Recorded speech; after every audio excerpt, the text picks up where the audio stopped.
Chers amis, Shabbat Shalom, je suis bien conscient que nous nous trouvons dans des circonstances tous un peu difficiles. Vous êtes là confinés dans vos maisons. Eh bien, on va essayer de vous déconfiner et de passer un moment d'étude en parlant de la paracha de la semaine.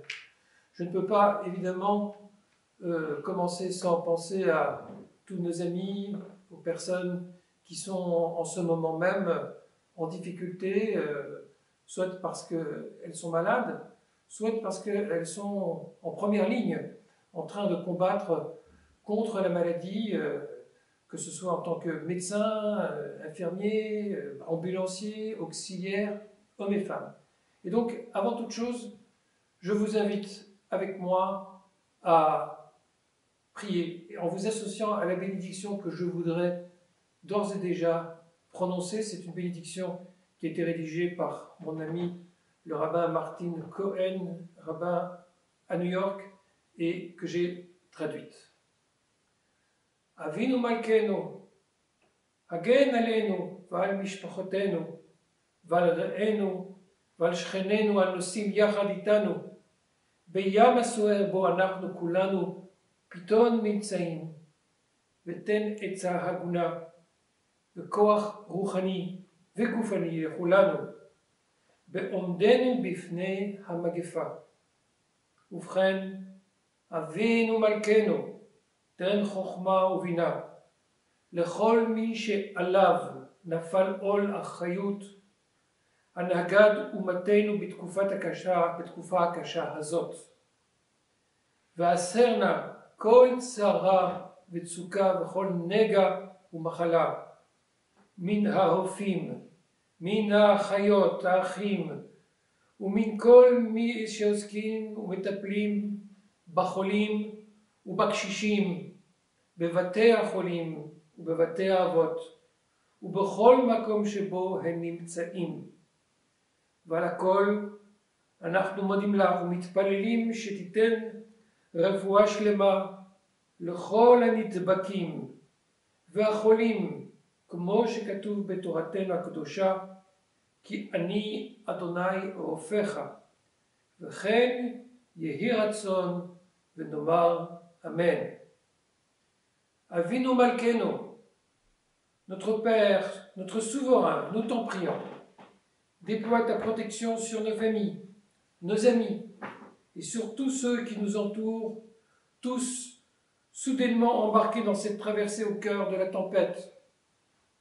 Veuille nous inspirer de ton bon conseil et nous dispenser la force physique et mentale pour affronter dignement l'épidémie.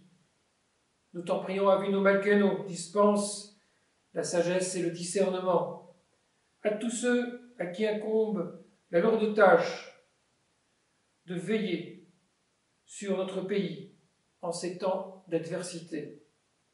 Veuille préserver de toute contrariété ou incident, de toute lésion ou affection, les médecins, infirmiers, ambulanciers, auxiliaires, toutes celles et ceux qui, d'une manière ou d'une autre, se consacrent corps et âme à sauver des vies et à prodiguer les meilleurs soins aux malades hospitalisés, aux personnes fragilisées et à nos anciens confinés dans les homes, où qu'ils soient.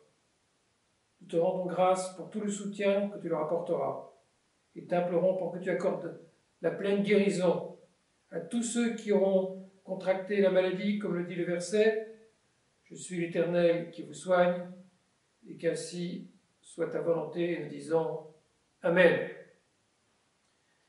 Alors, puisqu'il s'agit d'inspiration, je voudrais commencer par m'adresser à Nina Cohen, qui fait sa bat mitzvah ce Shabbat. Elle l'a fait à distance, mais c'est partie remise pour les festivités. Alors, chère Nina, on peut lire ta dracha qui est dans la Gazette. J'invite la communauté à la lire et à partager les impressions qu'ils auront ressenties. Et puis, te dire que dans ton propos, tu parles de l'intelligence, de la curiosité, de la capacité d'apprendre dans la construction du tabernacle. Et ce que tu dis, c'est qu'il y a quelque chose qu'on ne contrôle pas et qui est le soupçon de grâce qu'on appelle l'inspiration. Eh bien, cette inspiration qui était celle de nos ancêtres, il faut qu'elle soit sur nous, à nous tous. Aujourd'hui, face à l'adversité que nous rencontrons, nous devons faire preuve de vigueur et d'imagination. Et à la fin de la dracha que je vais prononcer maintenant, je voudrais solennellement te bénir, Nina, pour que, malgré les circonstances, ce soit un beau souvenir et un moment de force, de joie et d'inspiration pour toi et ta famille. Alors, que dire sur cette paracha? Eh bien, ce n'est pas vraiment sur la paracha, figurez-vous, que je vais vous inviter à réfléchir, mais sur la partie que nous allons lire dans le second Sefer Torah, puisque nous sommes Shabbat à Chodesh, le Shabbat qui précède le mois de Nissan. Et à cette occasion, nous lisons les 20 premiers versets du chapitre 12 de l'Exode, parce que, oui, nous sommes rentrés déjà, nous allons rentrer avec Rosh Chodesh dans le temps de Nissan, c'est-à-dire de la préparation de Pessah. Dans cette paracha, on nous dit en effet « Chodesh hazeh lachem Rosh Chodeshim » ce mois sera pour vous le premier des mois, pour tous les mois de l'année. Et le commandement qui apparaît pour la première fois, c'est que le peuple d'Israël se prépare à cette rédemption prévue pour le 14 du mois, notamment en prélevant un agneau qui sera au centre du rituel de la Pâque et qui est décrit dans les versets que nous allons lire, que vous allez lire chez vous, Exode 12, 1 à 20. Alors, avant que nous en parlions plus précisément, je voudrais vous dire que j'ai été saisi par cette lecture parce que, comme par hasard, elle a de quoi nous interpeller, tant elle nous fait penser à la réalité que nous sommes en train de vivre.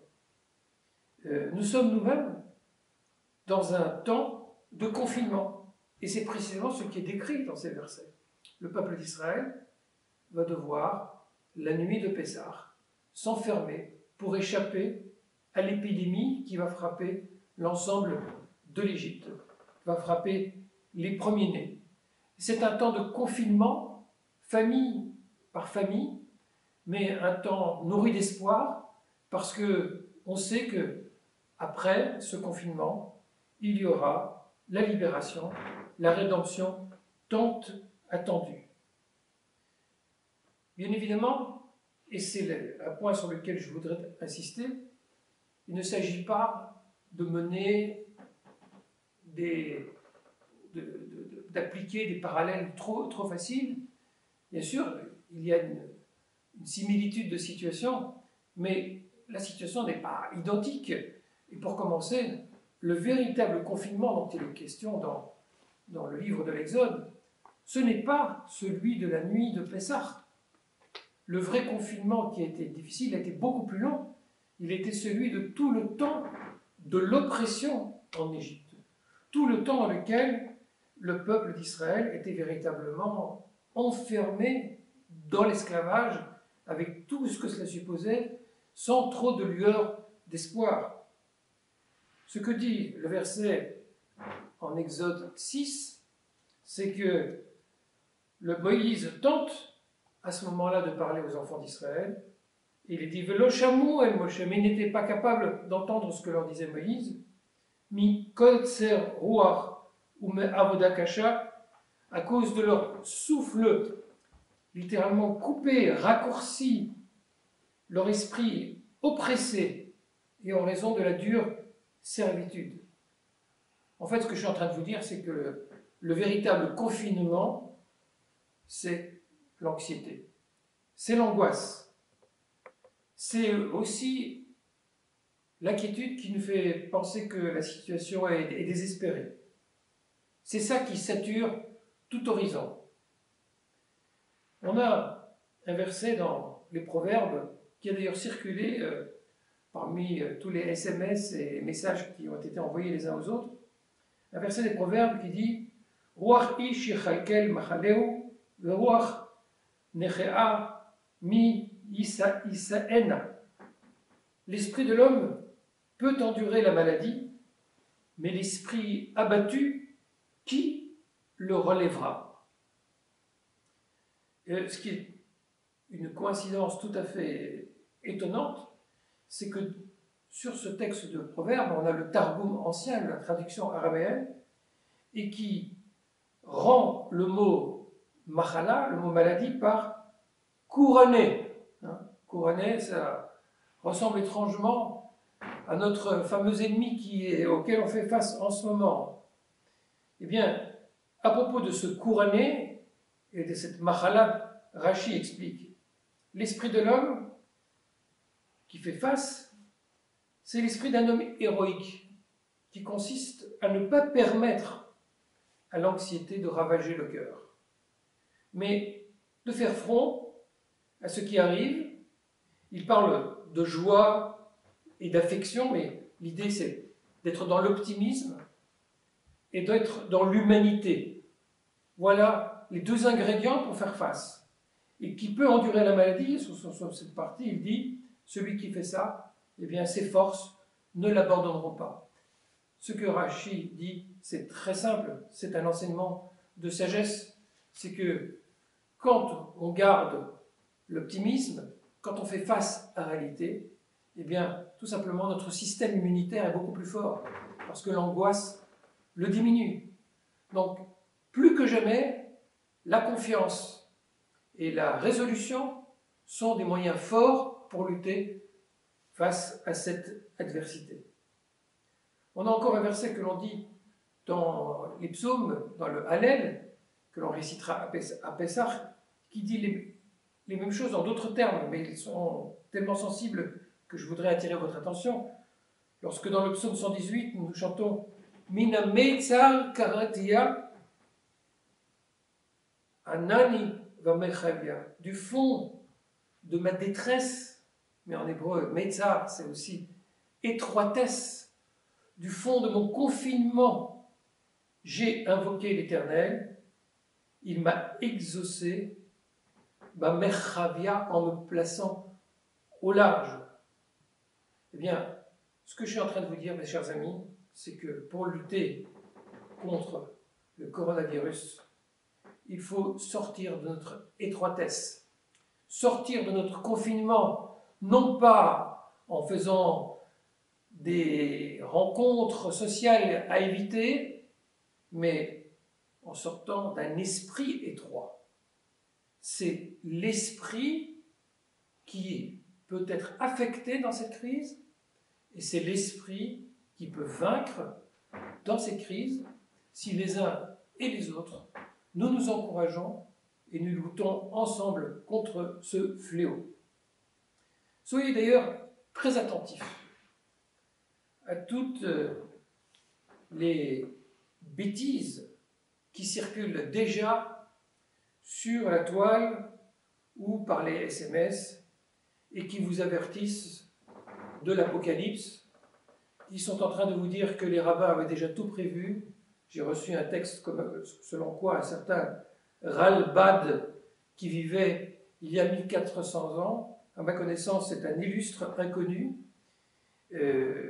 qui avait déjà tout compris, qui avait annoncé que le Mashiach allait arriver, que le gouvernement d'Israël serait absent pendant 30 jours, qu'une pleine plaie viendrait du pays de Ashkenaz, qui représente la Séphira, une des émanations dans la Kabbale qui s'appelle Keter, et ça ressemble aussi au mot couronne, coronavirus, vous voyez, bref, tout était soi-disant annoncé que cette plaie va sortir pour frapper, écoutez bien, les oppresseurs d'Israël. Et de manière explicite, ce qu'il dit, c'est que tous alentours, tous les méchants alentours vont périr, tandis que le peuple d'Israël deviendra puissant et radieux. On est en plein délire, Et on est en pleine lecture du récit biblique qu'on applique de manière tout à fait fondamentaliste, comme si il était une image de notre réalité. C'est une lecture, bien sûr, absolument abjecte, car bien évidemment, le propre de la situation, c'est que nous sommes tous frappés, les uns et les autres, par cette épidémie. Il n'y a pas d'exception, il n'y a pas d'élection qui sauve de la plaie. Et s'il y a un rapprochement à faire symbolique avec des récits bibliques, il faudrait peut-être davantage parler, avec toutes les réserves évidemment, de l'arche de Noé, où c'est toute l'humanité qui est en péril, et nous sommes tous très très nombreux, heureusement, et ça c'est la différence bien sûr avec le récit biblique, à nous trouver dans nos arches, à veiller, à avoir rassemblé toutes les denrées qu'il nous faut pour survivre à la situation. Et ce qui est extraordinaire, c'est que d'une arche à l'autre, nous avons les capacités de communiquer par les moyens modernes. Et quelle émotion lorsque, à 20 heures précises, les fenêtres s'ouvrent et de partout en France et dans d'autres pays, on entend les clameurs et les applaudissements qui sont réservés aux services de soins, à ceux qui sont sur le front, comme je le disais tout à l'heure, et qui se battent pour que nous survivions et que nous sauvions autant que possible ceux qui sont victimes de la situation. Voilà, je voulais le dire très très explicitement, et pour le temps qui me reste, revenir un peu plus sur ce qu'est véritablement le sens de cette plaie.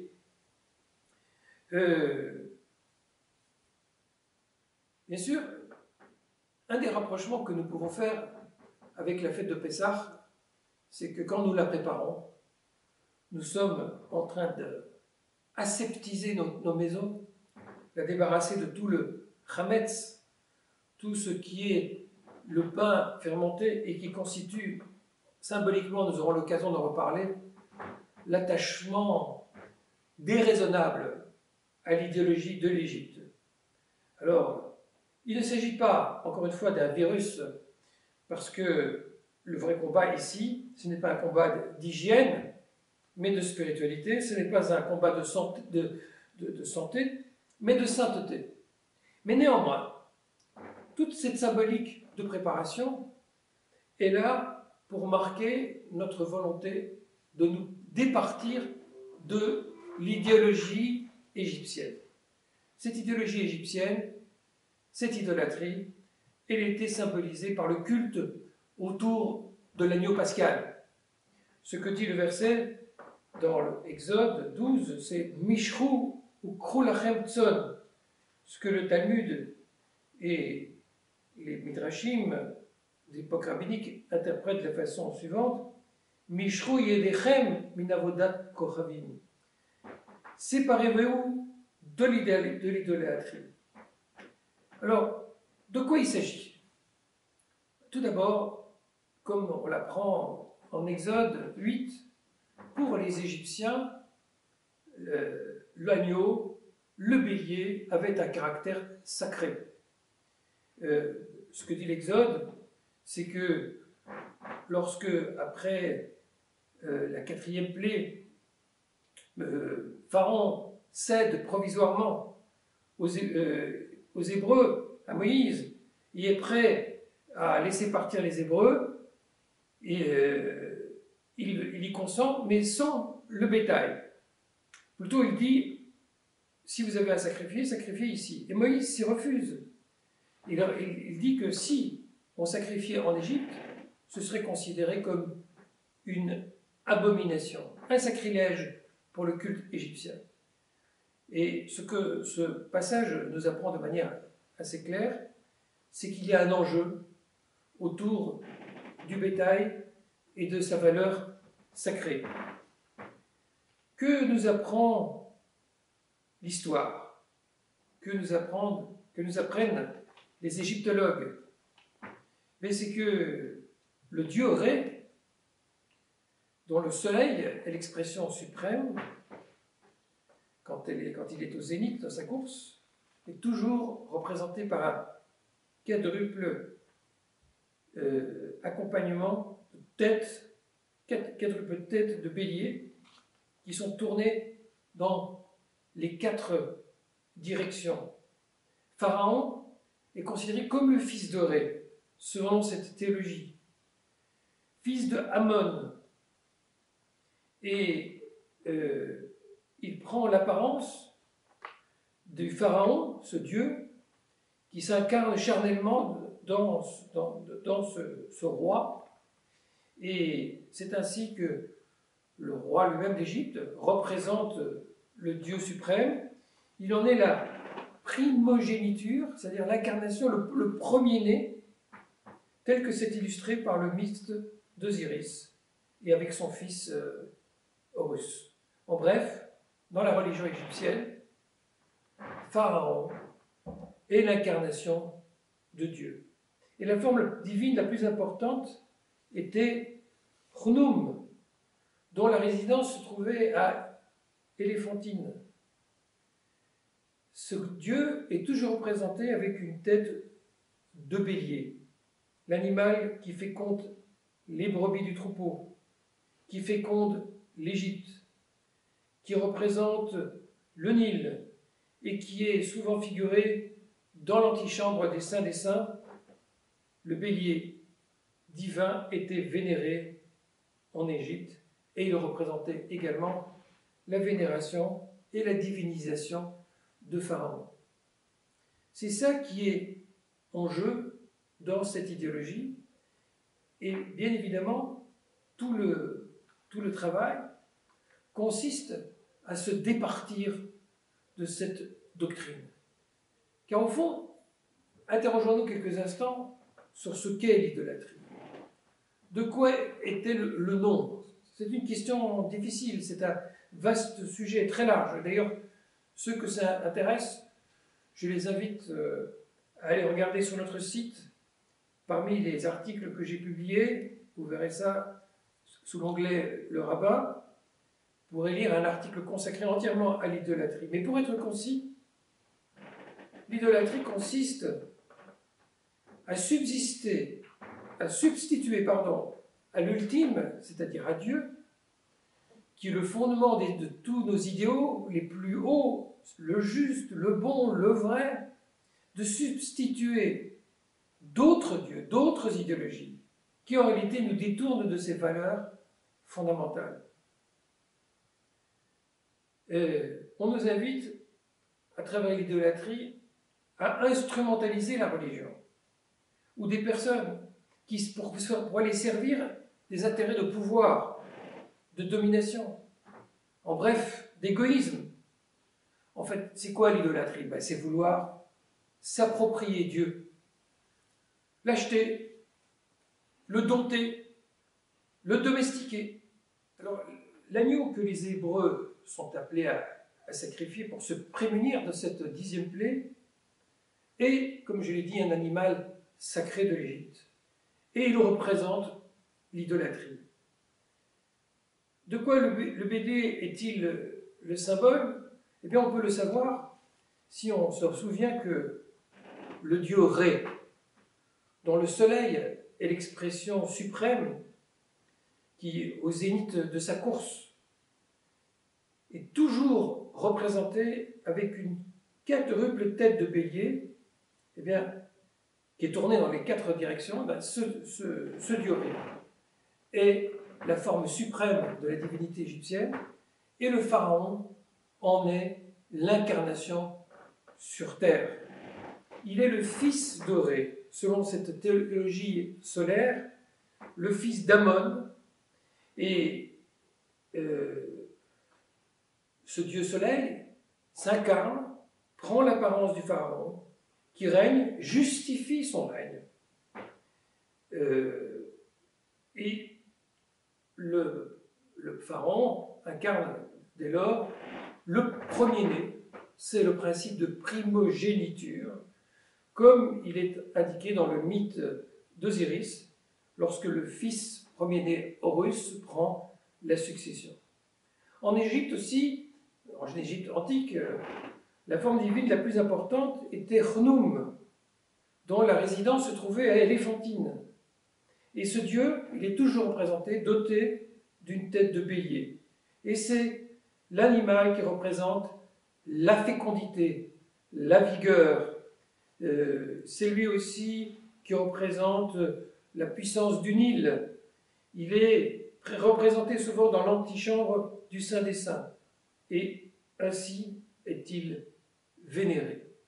Donc, cette divinisation du bélier, c'est celle de la puissance, de la toute-puissance, de celui qui prétend être le premier. Eh bien, chers amis, c'est par ça que je voudrais conclure, c'est ça sur quoi je voudrais insister.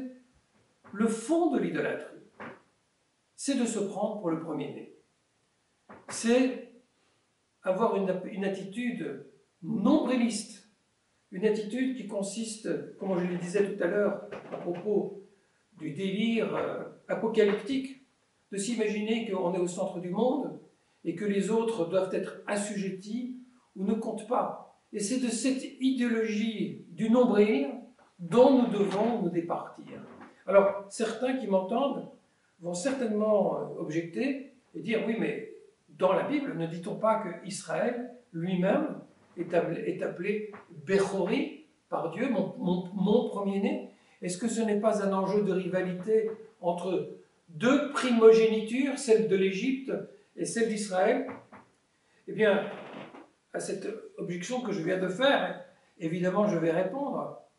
Et je dirais qu'en effet, il y a bien un risque que Israël, déclaré premier-né, se place dans la même attitude que celle de Pharaon et de l'Égypte. Et on ne doit pas s'étonner d'imaginer que l'idolâtrie est quelque chose qui peut nous gagner de l'intérieur, nous monter à la tête ce danger de mégalomanie et d'autosuffisance et d'égoïsme. Et pourtant, quand on scrute bien les textes de la tradition, on voit que si Israël est appelé premier-né, le terme même d'Israël, lorsqu'il est donné pour la première fois à Jacob, n'est pas donné quelque chose de définitif. Jacob reste Jacob même quand il a reçu le nom Israël, comme pour nous enseigner qu'on n'est pas immédiatement Israël, mais que c'est un objectif, que c'est une quête. Il faut devenir le premier-né, c'est-à-dire le premier-né du point de vue de la dignité, et non pas en raison d'un privilège. Et ce devenir, justement, il est marqué par le fait que quand l'agneau a été sacrifié, il a fallu justement appliquer des commandements, s'engager dans une alliance. Et c'est parce qu'il y a engagement et mobilisation que toute personne qui partage cet engagement devient premier-né. On pourrait en dire de même, prêtez-y attention, de Isaac. Souvenons-nous, lorsque Ismaël, dans le récit biblique, est écarté, Isaac est appelé le premier-né. Il est appelé le premier-né, mais aussitôt, Dieu demande qu'il soit emmené sur la montagne pour être symboliquement sacrifié. Alors, fort heureusement, il ne l'est pas, mais le message est le même. On n'est pas spontanément premier-né. Et ce sacrifice symbolique est là pour dire que Isaac devra être un être dévoué, entièrement dévoué pour mériter ce statut de premier-né. On pourrait encore dire davantage, mais peut-être la preuve la plus forte, c'est que le peuple d'Israël, en sortant d'Égypte, ne devient Israël que précisément parce qu'il a rompu avec cette idolâtrie. Je voudrais donc conclure et vous dire ceci. Notre fonction telle qu'elle est célébrée dans la fête de Pessah, consiste précisément à dire que le rapprochement de Dieu s'incarne par des actes, par une mobilisation. Il ne faut donc pas voir dans ce qui est en train de nous arriver tous, collectivement à l'échelle planétaire, quelque chose qui serait de l'ordre du châtiment et auquel échapperait un certain nombre d'élus. je m'insurge contre les discours qui cherchent à détecter telle faute personnelle, discours alimentés par un certain nombre de rabbins, comme s'il y avait une proportionnalité dans ce qui se passe et que les plus mauvais seraient frappés davantage. Ce genre de discours, c'est de la récupération opportuniste qui joue sur les peurs pour intimider, pour soumettre. On agite des épouvantails. C'est pas d'un plus haut niveau que d'avoir au Moyen-Âge accusé les Juifs d'avoir empoisonné les puits lorsque la peste noire ravageait l'Europe. Ce n'est pas d'un plus haut niveau que d'accuser les Chinois d'avoir produit ce virus ou les services secrets américains de l'avoir implanté en Chine. Ne cherchons pas les coupables, mais plutôt cherchons les responsabilités. La mitzvah ne consiste pas à rechercher où est la faute, mais où est le remède. Bien sûr, il y a eu des fautes, il y a eu des erreurs, mais on ne les répare pas en commettant d'autres fautes et d'autres erreurs, en se choisissant des boucs émissaires. Notre travail, c'est prévenir, le travail, c'est guérir, mettre à profit le confinement pour préparer l'avenir.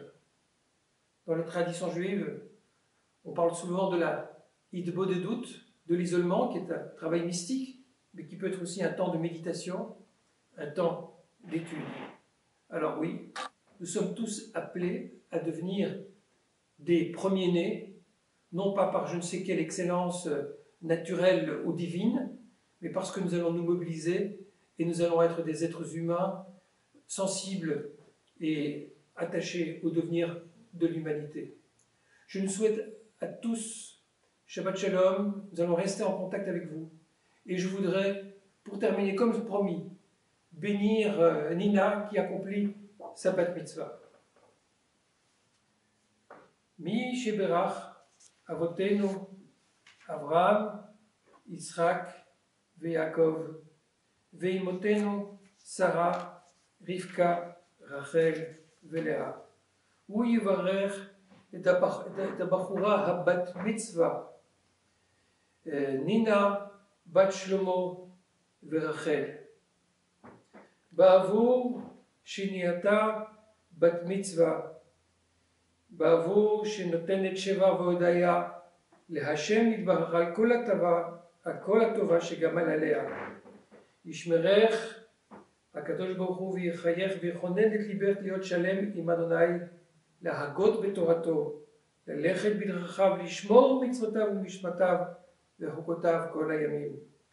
ישלח לך הקדוש ברוך הוא ברכה והצלחה בכל מעשה ידך, ותמצאי חן ושכל טוב בין אלוהים ואדם, ויזכו הוריך לגדלך, לחנכך לתורה ולחופה ולמעשים טובים, ונאמר אמן. Que l'Éternel qui a béni autrefois nos patriarches Abraham, Yitzhak et Yaakov, et nos matriarches Sarah, Rivka, Rachel et Léa, te bénisse toi, Nina, fille de Shlomo et de Rachel. Et je salue toute la famille Cohen, Éléonore, Benjamin, vous tous.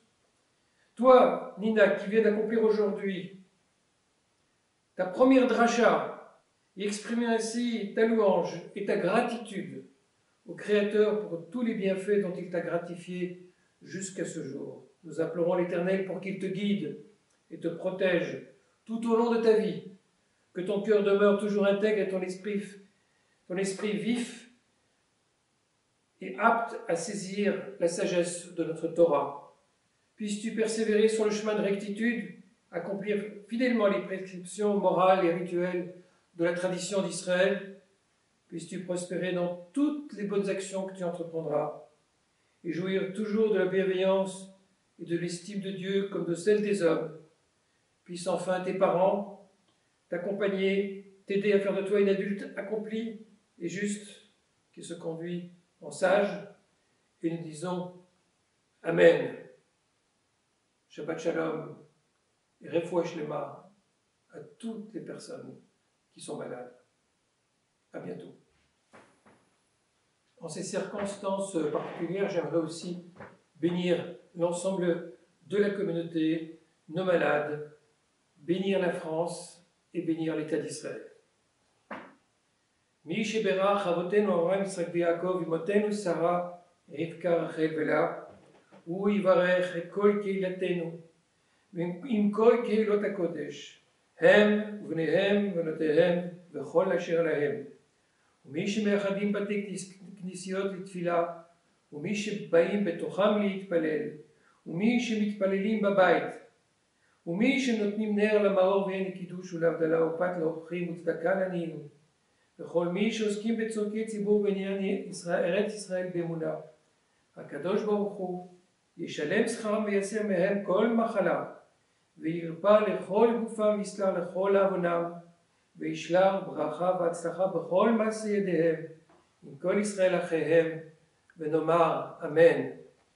Que celui qui a béni nos pères Abraham, Yitzhak et Yaakov, nos matriarches Sarah, Rivka, Rachel et Léa, bénisse notre communauté ainsi que toutes les autres communautés d'Israël, bénis leurs enfants et tout ce qui leur appartient, bénis ceux qui fondent des lieux de prière, qui fréquentent les synagogues ou désormais prient depuis leur maison pour t'adresser leur hommage, ceux qui allument les bougies de Shabbat, récitent le kiddush sur le vin, qui font la Havdalah, ceux qui pratiquent le rituel et partagent le pain à leur table, qui aident les démunis, et tous ceux qui fidèlement multiplient leurs efforts pour le bien de la communauté et l'édification de la nation. Que le Saint béni soit-il leur apporte la rétribution de leur mérite, écarte d'eux toute maladie, guérisse ceux qui souffrent, pardonne les fautes, que Dieu leur accorde bénédiction pour qu'ils réussissent dans toutes leurs entreprises, eux, leurs frères et sœurs, et que l'on dise Amen. Éternel, tu détiens les surremèdes, le baume qui peut panser toutes les blessures, maître des consolations ineffables et père des infinies miséricordes, daigne exaucer les prières que nous t'adressons en faveur de tous nos malades, car tu es le seul et le vrai médecin, le miséricordieux, et nous disons Amen. Bénédiction pour la France. Dieu éternel, maître du monde, ta providence embrasse les cieux et la terre, la force et la puissance t'appartiennent. Par toi seul, tout s'élève et tout s'affermit. Bénis et protège la République française et le peuple français. Que la France vive heureuse et prospère, qu'elle soit forte et grande par l'union et la concorde, qu'elle jouisse d'une paix durable et conserve son rang glorieux parmi les nations. Puisse la France rester fidèle à sa noble tradition, défendre toujours le droit et la liberté contre toute discrimination. Bénédiction pour l'État d'Israël. אבינו שבשמיים צור ישראל וגואל ברך את מדינת ישראל שתהא ראשית צמיחת גאולתנו הגן עליה בברכת חסדך ופרוס עליה סוכת שלומך ושלח אורך ועמיתך לראשיה שריה ויועציה ותקנם בעצה טובה מלפניך חזק את ידי מגני ארץ קודשנו והנחילם אלוהינו ישועה ועטרת ניצחון תעטרם ונתת שלום בארץ ושמחת עולם ליושביה ונאמר Amen. Et enfin, bénédiction pour la paix dans le monde. Éternel notre Dieu et Dieu de nos ancêtres, consent à extirper du monde les guerres et à faire cesser les crimes sanguinaires, répand une paix éclatante et véritable dans le monde. Un peuple ne tirera plus l'épée contre un autre peuple, et on n'apprendra plus l'art de la guerre. Alors tous les habitants de la terre reconnaîtront cette vérité essentielle. Nous ne sommes venus au monde ni pour nous quereller ou rivaliser, ni pour haïr ou convoiter, ni pour humilier ou tuer, mais seulement pour pouvoir te connaître, de sorte que ton nom soit loué à jamais. Éternel, apporte la santé et la guérison à tous les habitants de la terre, et nous disons Amen.